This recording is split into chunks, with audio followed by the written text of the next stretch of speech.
The heart of our missions is that God will be glorified and the others will know the grace of God who has called us. Learn how God is using the lives of people like you and like me to expand His kingdom. This is Between Brothers. My name is Christian Jean Pierre Vanegas. Jean Pierre is because soccer player. Mm-hmm. So French soccer player actually. Right. But I'm not French. And I'm from Honduras. I'm from the capital, Tegucigalpa, and I'm 20 years old. Everyone here calls you Jampi. Jampi. Jampi. Like Jean Pierre. Jampi. Jampi. Yeah, it's the short. Some people probably don't know that your name is actually Jean Pierre. Jean Pierre. Yeah. All right. What year of your studies are you in? You're doing the 4-year program, right? 4-year program, yes. And what's your emphasis? Missions. Missions. Yeah. And probably what year you're in is a little complicated. It's a little complicated, yes, because I came here in 2018, August 2018.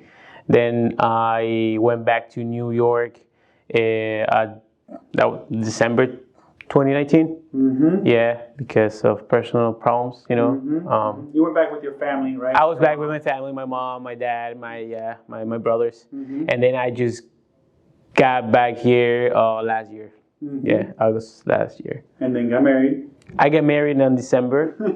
Yes, December. I got 2 weddings. Here? Yeah, here, the 7th and the 15th in Colombia. Yeah. Right. Yeah. Right. Okay. Yeah.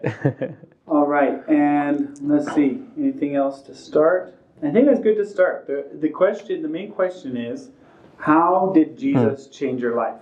What was the Jean Pierre before Jesus like compared to after Jesus? What did Jesus do? How did Jesus change you? Well, he changed me in every aspect, you know, every single aspect of my life.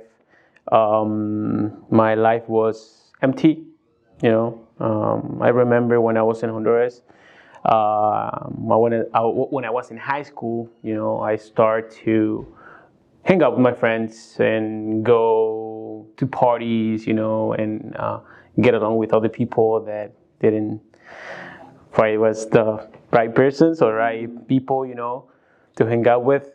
But Let's yes. Okay, grabamos 5 minutos, ¿está bien? Okay, perdón. All right. Yes. Okay, so you're hanging out with the wrong people. Yeah, I was hanging out with the wrong people basically, and I started, you know, like just drinking alcohol little by little, then smoking. And this was like when you were like 15? Cigarettes. Yeah, I was like 14, 15. Yes. Yeah. And I remember when I was walking on the street with my cousins, someone invited me to a camp, to a Christian camp. I born in a Christian home, by the way, you know, but I was so far away from God at that moment of my life. And they invited me to that camp. I went to that camp, and I remember that I learned 2 things: that I was a sinner, and I was going directly to hell, you know. Wow. And I understood the gospel perfectly there. And I didn't take that decision right there. Okay. So I waited to get back home, and I did it by myself. I was by myself, and I kneel on my bed, and I was like, God, I'm here. I'm a sinner, and I give you my heart, you know, and I want to give you my whole life. And when I get back home, I start like going to church little by little, and growing up little by little, and you know, and it was a change, like a completely change in my life, because I stopped doing all the things that I used to do, you know, and I started hanging out with my friends, and then I came here to New York, and it was tough too, you know, because I'm an immigrant basically, you know. I crossed the border, you know. That's another story that we can talk about later, but that uses that trip, you know. I'll say God used the most dangerous trip to call me to ministry, you know, because it was in the jungles of Guatemala that he called me to go to missions. Wow. And when I got here, it was a little different because I didn't have friends. I didn't know any English. It was Talking super about hard. coming to New York. I came to New York, yes. Yeah, you didn't know Yes. people. You I didn't know, speak yeah. the language. Everything was so much different, And the school that I was, it was only in English. I didn't have any friends, and that spoke Spanish. So it was tough. Like the first 3 years was really tough, and I didn't had the chance to go to church on those like 3 years because I didn't know anyone and I didn't know the churches here. And little by little, I was getting far away from God and from reading my Bible and praying, and I stopped doing those things, and I went back to, to the things that I used to do in Honduras, basically. But it was in 2018 that I remember that I was coming from a party, and I was super empty. And same thing.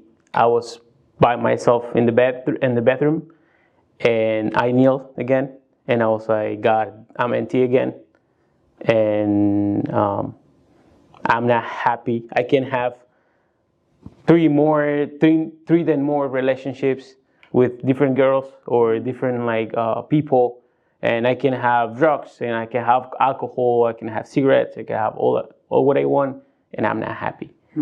And I went back to Jesus. I went back to the arms of my Creator, and that was the turning point that I went back to church again.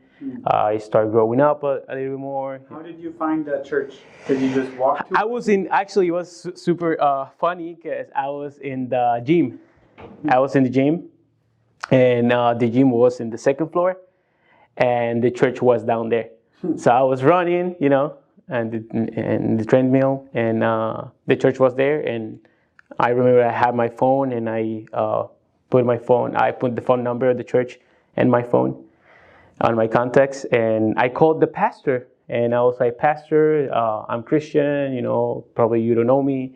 I was in the gym, and I explained a little bit of my story, and he was like, yeah, of course, come to church, and if you don't have ride, I can take you, and he was super service. His service was amazing, and he was super great guy. And he helped me out to go back to church. One last question to wrap up. The difference outwardly between before and after Jesus, I think, could be seen like drugs, drinking, and just that part.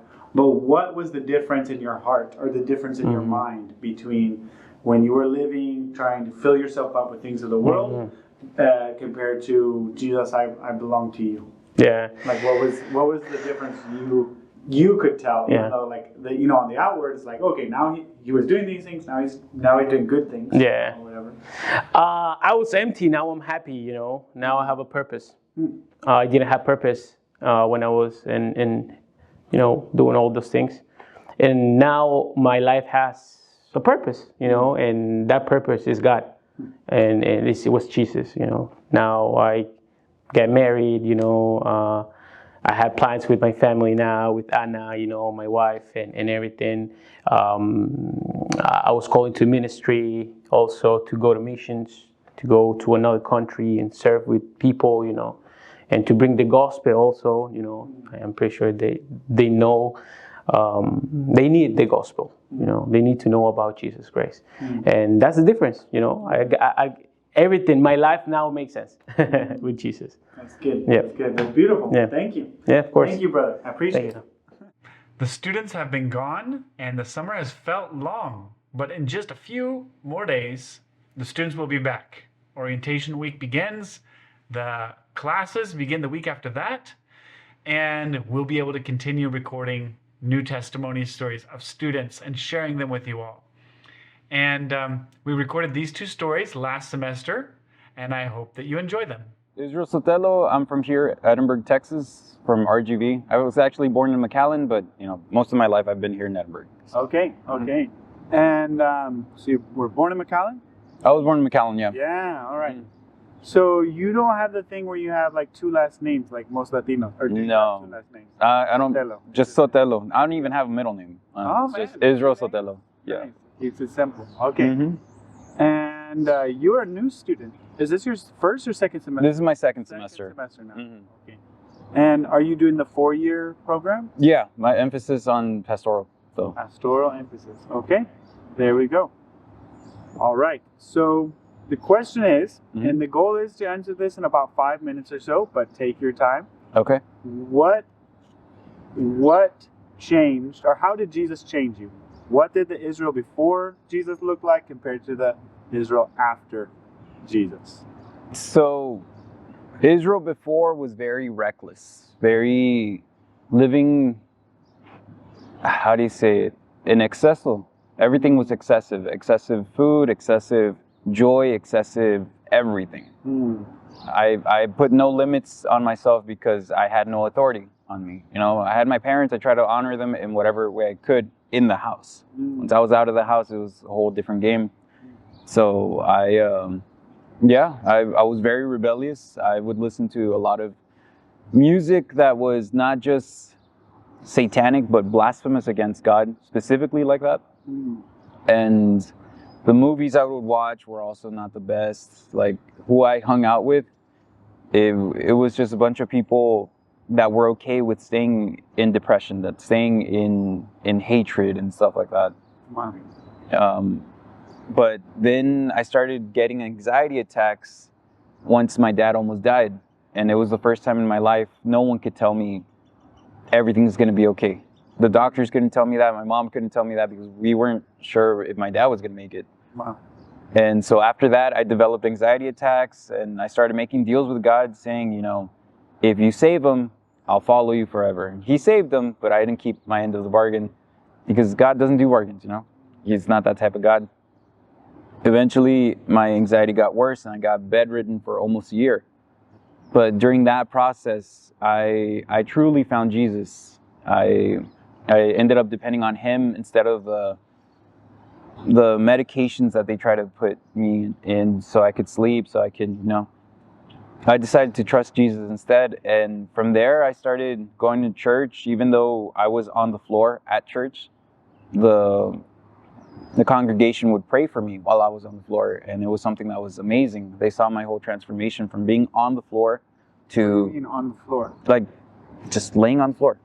Like, I couldn't go anywhere. If they took me to Walmart to try and be around society, I would collapse after a minute of standing up. And just be on the floor at Walmart or be on the floor at Stripes in the bathroom, it was a hard time of my life. I couldn't be standing up. I was just bedridden. I would say bedridden, but I was just straight up on the floor. But yeah, once I started going to church and started changing my mentality of why me, I started focusing on what the congregation needs. They need a teacher, okay, I'll go teach. And it was hard. The kids saw me with my struggles and stuff like that, but they had more faith in me. And that inspired me to push forward and stuff like that. And then from being a teacher, I became the guitarist at the church. And every single week, it was playing with an anxiety attack. And it was just playing until eventually the anxiety just left. I was just playing guitar. It was just me and God up there. And eventually I knew I wanted ministry to be my complete life, not a part-time thing, not something just in the weekends. I wanted to be a pastor. It was a calling I had ever since I was 5 years old. I left it to be rebellious. Now I'm back, went full circle. And I decided that I want to become a pastor.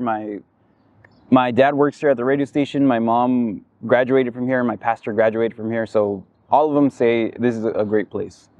So once I started preparing to get here, God opened doors.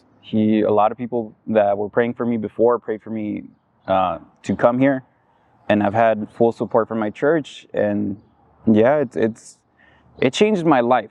Like not just knowing about Jesus, but letting him in my life changed my life completely. The people that I was with before, they're no longer in my life, but I'm praying for them. But the people I have now, they're the people. It's like the paralyzed man that had friends that lowered him down to Jesus. Wow. That's what it feels like. Wow. It feels. Sounds like your church really showed the love of Christ to you. Yes. Time. Yeah. No, because they saw my rebellion. I've been in that church since I was a kid, and I didn't deserve the love that they gave me at all. I've done some pretty dumb things, where it's like they shouldn't have loved me that much, you know. But they did. They did, and I will always be grateful for them, towards them. So. Okay, so there was outward transformation and there was inward transformation. What would you say was like? Probably there's a long list of what that looks like. But what's some of the biggest outward changes that happened once you surrender your life to Christ, and the biggest inward change that when that happened? Biggest outward would probably be my appearance. My appearance changed a lot back then. I didn't care. I mean, I still had long hair, but I had longer hair, and it was more like I didn't care how I looked. You know, I had that mentality. I don't care. I don't care. I don't care. And I wouldn't dress good either. I don't dress the best either right now, but I would dress like, you know, Crocs and then shorts and oversized shirt, and that's how I would go to church. Like, I didn't care about my appearance at all. What else? I think now people see me tired, but with a purpose, you know, because seminary is very overwhelming, but they see me with a purpose. That's okay. That's a good thing. That's a specific thing. They see me with a purpose. They see me determined to do something. They see me that I have goals. I have something to do, you know? Where before I was working a lot, but I had no purpose. I was working a lot and I was just tired. I was hopeless. I was, you know? So that's something that people saw change in me a lot. They see me, yes, tired, but because you did this, you know?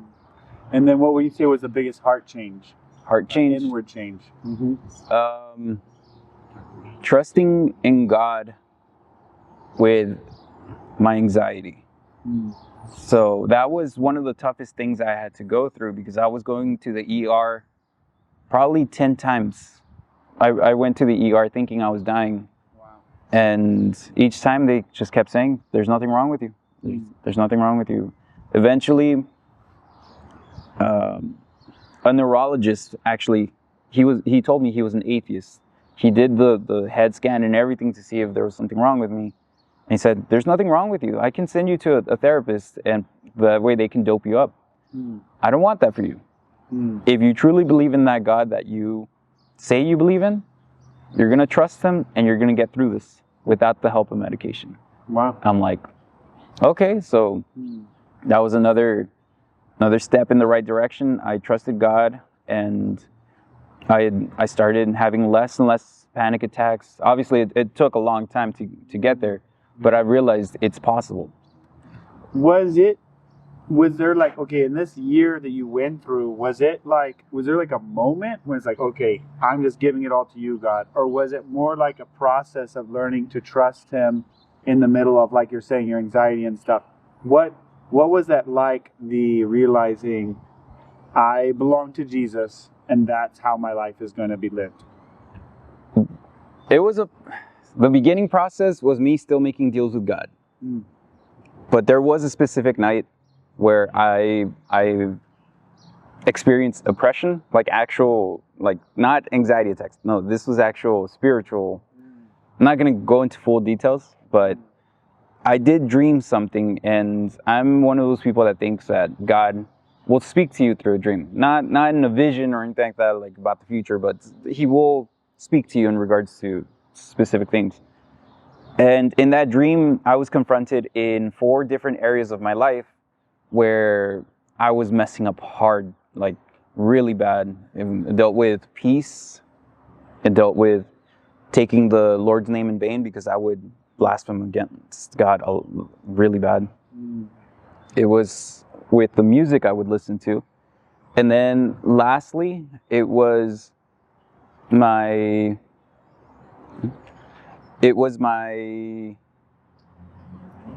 addiction to something specific.